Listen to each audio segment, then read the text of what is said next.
अध्यक्षांनी सांगितलेल्या नियमांचे पालन करणार कालच्या घटनेवर खेद व्यक्त करतो असं पडळकर म्हणाले। कालच्या घटनेशी माझा काहीही संबंध नाही, जितेंद्र आव्हाड यांचं सभागृहात स्पष्टीकरण।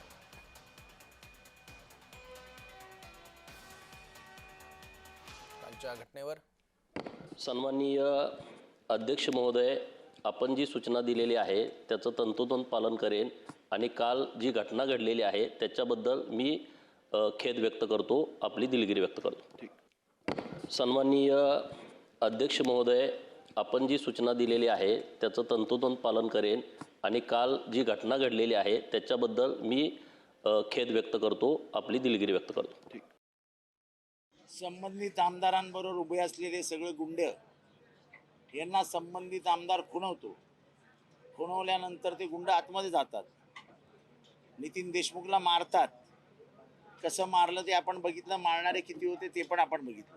मग सुरुवात त्यांनी केली, अरे ज्यांनी इशारा केला मार म्हणून, त्याच्याबद्दल काही भूमिका घेणार आहे की नाही पोलीस?